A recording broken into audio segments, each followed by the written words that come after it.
کیا علاج کی خاطر شراب یعنی الکوہل پینا جائز ہے؟ مثلا ہومیوپیتھک ادویات ہے، اس میں استعمال ہوتا ہے کثرت کے ساتھ الکوہل۔ ہومیوپیتھک میں آپ الکوہل نہیں پی رہے ہوتے ہیں، یہ دو بالکل الگ چیزیں ہیں۔ دیکھیں صحیح مسلم میں حدیث ہے کہ نبی علیہ السلام سے پوچھا گیا علاج کے لیے شراب پینا، تو آپ نے فرمایا شراب تو بیماری ہے، علاج کے لیے بھی آپ نشہ آور چیز تو نہیں لے سکتے، وہ حرام ہے۔ ہومیوپیتھک ادویات میں آپ شراب بھی الکوہل نہیں پی رہے ہوتے ہیں، بلکہ الکوہل ایز اے پریزرویٹو استعمال ہوتا ہے، مقصد اس کو پینا نہیں ہوتا، اور وہ انتہائی ڈائلیوٹڈ ہوتا ہے، اس کو پینا کسی کا مقصد نہیں ہوتا۔ ابھی تک یعنی سائنس نے الکوہل کے علاوہ کوئی ایسی چیز دریافت نہیں کی ہے کہ جس میں آپ دوائی کو پریزرو کر سکیں۔ الکوہل اللہ نے ایسی چیز بنائی ہے کہ آپ سینکڑوں سال کے لیے بھی دوائی رکھیں خراب نہیں ہوگی، ٹھیک ہے، وہ پریزرویٹو ہے۔ جس طریقے سے سرسوں کا تیل اینٹی سیپٹک ہے، یہ اچار کیوں بنایا گیا تھا؟ لوگ پہلے سفر کرتے تھے تو ہر جگہ وہ لکڑیاں ڈھونڈیں گے اور جناب پھر تو وہ سفر کر بیٹھے تو وہ اچار ڈالتے تھے تاکہ روٹی کہیں سے بھی لی، سالن کے طور پہ اچار یوز کیا۔ اچار آپ دیکھیں کئی سال پڑا رہتا ہے سرسوں کے تیل میں، خراب نہیں ہوتا، اس سے پھپھوندی نہیں لگتی، کوئی انفیکشن اس پہ نہیں آتا، کیونکہ اینٹی سیپٹک ہے نا وہ سرسوں کا تیل، اسی لیے زخم کے اوپر آپ لگا دیں نا تو جناب وہ اس زخم میں پیپ نہیں ڈلتی، کیونکہ باہر سے کوئی چیز میں انٹر نہیں نہ ہو سکتی۔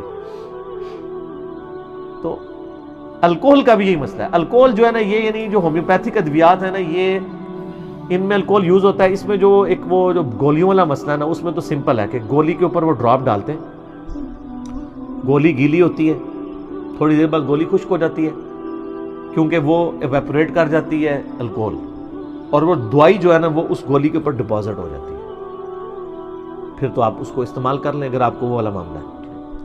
اگر وہ گیلا بھی کوئی استعمال کر لیتا ہے، وہ شراب کی نیت سے اس کو پی نہیں رہا اور نہ شراب کو پی رہا ہے، وہ تو دوائی کھا رہا ہے نا، وہ تو ایز اے لاسٹ ریزارٹ وہ ایک پریزرویٹو کے طور پہ، وہ تو کئی ایک کیمیکلز تو ہمارے اس وقت جو ڈبوں کے دودھ ہیں ان میں بھی کئی ایک کیمیکلز یوز ہو رہے ہیں، لیکن مقصد ان کو اس طریقے سے استعمال نہیں کرنا۔ ہاں اگر کوئی ڈائریکٹ بغیر دوائی کے صرف الکوہل ہی پینا چاہتا ہے تو وہ تو غلط ہوگی نا سر۔ الکوہل پہ تو ہمارا کلپ بھی آ چکا ہے نا، الکوہل تو غلط ہے نا۔ ہومیوپیتھک ادویات کے بعد تمام علماء کے یعنی اتفاق ہے، میرا اس کے اوپر پہلے بھی کلپ ریکارڈڈ ہے۔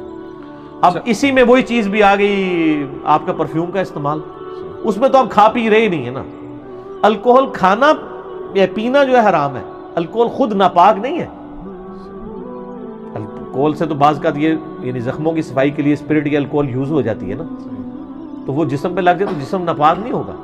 خون بھی پاک ہے، خون پینا حرام ہے۔ کئی خون تو ہم کھا بھی رہے ہوتے ہیں نا، جو گوشت کے اندر خون ہوتا ہے مرغی کا، اندر تک تو خون نہیں نا ختم ہوتا، وہ تو اندر رہتا ہے۔ تو وہ یعنی پرفیوم میں تو یہ مسئلہ بالکل ہی ڈیفرنٹ ہے، اس میں تو آپ جسم پہ لگا رہے ہیں۔ شراب ناپاک نہیں ہے، پینے کے لیے نڈس ہے، حرام ہے۔ وہ نڈس وہ والا نڈس نہیں ہے جس طرح پیشاب نڈس ہوتا ہے، ٹھیک ہے، وہ یعنی پینے کے پوائنٹ آف ویو سے نڈس ہے۔ جیسا کہ خون ہے، صرف امام حنیفہ کا موقف ہے نا خون کے بارے میں، باقی تمام اہل سنت کے ائمہ کا موقف ہے خون پاک ہے۔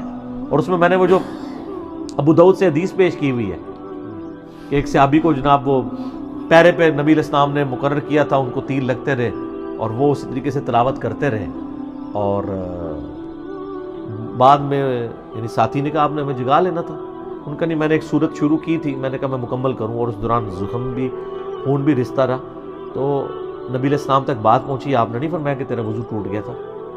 تو یہ تو بڑا مضبوط موقف ہے امام بخاری رحمہ اللہ کا، باقی سارے ائمہ کا یہ موقف ہے کہ خون نکلنے سے وضو نہیں ٹوٹتا کیونکہ خون پاک ہے۔ ہاں پاک ہونے کے باوجود پینا حرام ہے، قرآن پاک میں واضح آ گیا۔ کئی پاک چیزیں جو ہم کراہت کرتے ہیں، تھوک پاک ہے، لیکن یہ تو نہیں کہ وہ تھوک کرے اور پھر چاٹے اس کو، ایک کراہت محسوس کی جاتی ہے نا۔ یہ تو نہیں اب تھوک کپڑوں کو لگ گئی تو کپڑے ناپاک ہو گئے، ٹھیک ہے، تو وہ ناپاک نہیں ہے۔ ناپاک جو چیزیں جیسے پیشاب ہے، منی ہے، مزی ہے، یہ ساری ناپاک ہے، ان کو تو آپ نے دھونا ہے۔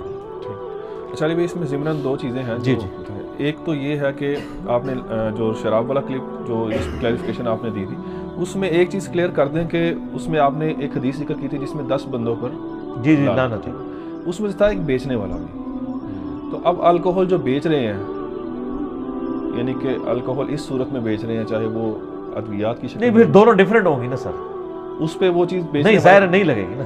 اگر کوئی گدھا اس لیے بیچ رہا ہے کہ آپ کو مارکیٹ میں گدھا کھلایا جائے گوشت کی شکل میں، ٹھیک، تو پھر تو ظاہر ہے گدھے کو آپ حرام ہی کہیں گے اس کے بیچنے کو. لیکن اگر گدھا جو ہے وہ اور طرح، جس طرح آج وہ میں اس دن سن رہا تھا تقریباً لاہور میں گدھوں کی تعداد بڑھنی شروع ہو گئی ہے. اچھا وہ کہہ رہے ہیں لوگ پال رہے ہیں، ہو سکتا ہے یہ پابندی جو لگی ہے گدھے کے گوشت پہ اس کی وجہ سے بڑھنی شروع ہو گئی ہو کہ اب کٹ نہ رہے ہوں اتنے. صحیح. تو ایک اور وجہ بھی ہو سکتی ہے. تو اب یہ ڈپینڈ کر رہا ہے. بلکہ میں آپ کو بتاؤں یہ جو لوگ ہیروئن کی اور اس طرح کی اسمگلنگ کرتے ہیں نا وہ اسی کا سہارا لیتے ہیں. وہ کہتے ہیں جی دیکھیں گدھا کھانا حرام ہے لیکن گدھے کی خرید و فروخت تو حرام نہیں ہے نا. تو ہم ہیروئن استعمال نہیں کرتے، صرف خرید و فروخت کرتے ہیں.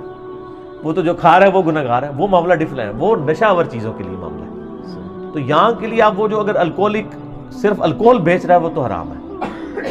اگر یہ یعنی ایز اے پریزرویٹو یہ چیزیں یوز ہو رہی ہیں تو وہ تو معاملہ بالکل ڈفرینٹ ہے. وہ اس حکم میں لائی نہیں کرے گا. دین کی یعنی تھیم کو بھی سمجھنا چاہیے کہ کس چیز کو کس وجہ سے منع کیا گیا. ٹھیک ہے. اچھا دوسرا تھوڑا سا باریکی والا ہے اس میں ضمن کہ اکاؤنٹ سروسز کی جو فرمز ہوتی ہیں وہ اصل میں کلائنٹ مطلب جو الکوہلک آئٹم بیچتے ہیں ان سے وہ جو مطلب ان کے بناتے ہیں وہ واچرز وغیرہ بناتے ہیں، آگے سے وہ سارے ٹیکسز وغیرہ نا آگے گورنمنٹ کو دینے ہوتے ہیں. وہ سارے جو پرچیاں بناتے ہیں وہ اکاؤنٹ سے ریلیونٹ جو لوگ ہوتے ہیں ان کی جو سیلریز ہیں وہ جائز ہوں گی اس کے اوپر؟ سر وہ اسی کے اوپر ڈیپینڈنٹ ہے نا. اگر تو وہ شراب بیچ رہے ہیں تو حرام ہوں گی، اگر ادویات والا معاملہ ہے تو حلال ہوگی کیونکہ وہ فی نفسی وہ چیز نہیں ہے نا سر.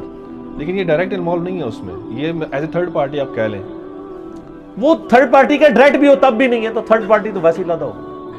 اصل اس تھیم کو سمجھے نا، جب وہ خود چیز ٹھیک ہو گئی تو اس سے اس کی کورالریز ہے نا. یہ آپ جتنی مرضی کریں. اب آپ کہیں جی اگلا سوال آپ یہ کر دیں جی وہ جو گاڑی میں اٹھا کے لے کے جاتا ہے اس کا کیا بنے گا، اور بھی اس گاڑی کے ٹائروں میں جو واپرتا ہے اور جو پیٹرول پمپ والا اسے پیٹرول دیتا ہے اس کا کیا بنے گا.